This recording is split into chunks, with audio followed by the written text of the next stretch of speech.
Thank you Shivam Dube. Shivam Dube Riyan পৰাগৰ কাম একেবাৰে সহজ কৰি দিছে বুলি ক'ব লাগিব আৰু ভাৰত বনাম শ্ৰীলংকাৰ মাজত 2 নম্বৰখন এদিনীয়া মেচত খেলুৱৈগৰাকীয়ে খাটাই খুলিব নোৱাৰিলে আৰু তাৰ পাছত এতিয়া 3 নম্বৰখন মেচৰ বাবে 3 নম্বৰখন এদিনীয়া মেচৰ বাবে ৰিয়ান পৰাগৰ এতিয়া স্থান নিশ্চিত বুলি ক'ব লাগিব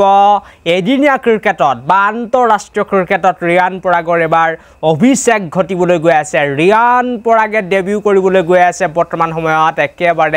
স্পষ্ট হৈ পৰিছে ডাগৰ খবৰ বুলি ক'ব লাগিব যে ফাৰ্স্ট টাইম আন্তঃৰাষ্ট্ৰীয় এদিনীয়া ক্ৰিকেটত আপোনালোকে খেলা দেখা পাবলৈ গৈছে অসম সন্তান ৰিয়ান পৰাগক আৰু এতিয়াও 2 নম্বৰখন মেচ চলি আছে মই যেতিয়া এই ভিডিওটো শুট কৰি আছো কিন্তু 3 নম্বৰখন এদিনীয়া মেচত প্লেইং 11ত হাল হলনি ঘটিব আৰু আপোনালোক সকলোকে মই জনাই দিব বিচাৰিছো যে হয় ৰিয়ান পৰাগৰ অভিষেক ঘটিবলৈ গৈ আছে ৰিয়ান পৰাগৰ ডেবিউ হ'বলৈ গৈ আছে শিৱম দুবেৰ ঠাইত হয়তো শিৱম দুবেৰ ঠাইত এতিয়া যি খবৰ ওলাই আহিছে ৰিয়ান পৰাগে স্থান লাভ কৰি একেবাৰে ডেবিউ কৰিবলৈ গৈ আছে এদিনীয়া ক্ৰিকেটত আৰু টি20 ক্ৰিকেটৰ পাছত বা টি20 ফৰ্মেটৰ পাছত এবাৰ ভাৰতৰ এদিনীয়া ক্ৰিকেট দলত ৰিয়ান পৰাগৰ অভিষেক ঘটিবলৈ গৈ আছে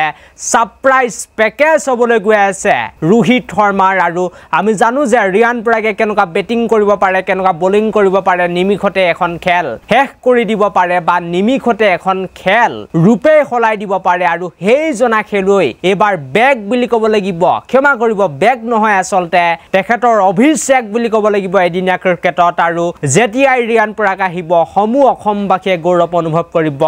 যেতিয়াই মাৰিব তেতিয়াই ৰিয়ান পৰাগে ইতিহাস লিখিব আৰু যেতিয়াই ৰিয়ান পৰাগে উইকেট ল'ব তেতিয়াই সমূহ অসমবাসীয়ে গৌৰৱ অনুভৱ কৰিব আৰু এটোৱে আছিল আজি বিশেষকৈ ভাল খবৰ যে শিৱম দুবে ভাল খেলিব নোৱাৰিলে না তেওঁ বেটিংত ভাল কৰিছে না তেখেতে বোলিংত ভাল কৰিছে কোটো ভাল কৰিব নোৱাৰিলে গতিকে এতিয়া ৰিয়ান পৰাগৰ ডেবিউ নিশ্চিত বুলি ক'ব লাগিব আৰু তৃতীয়খন এদিনীয়া মেচত নিশ্চিতভাৱে আমাৰ ভাৰতীয় টিমৰ প্লেইং 11ত হাল হলনি ঘটিবলৈ গৈ আছে আৰু মোষ্ট লাইকলি বা যেটো ভাল খবৰ যে ৰিয়ান পৰাগৰ ডেবিউ হ'বলৈ গৈ আছে আৰু ৰিয়ান পৰাগে ফাৰ্স্ট টাইম খেলিবলৈ গৈ আছে এদিনীয়া মেচ ভাৰতীয় ক্ৰিকেট দলৰ হৈ আৰু এই ভিডিওটো সকলোৱে এটা লাইক কৰি থৈ যাবলৈ নাপাহৰিব লগতে চেনেলটো সাবস্ক্ৰাইব কৰি থৈ যাবলৈ নাপাহৰিব thank you for watching this video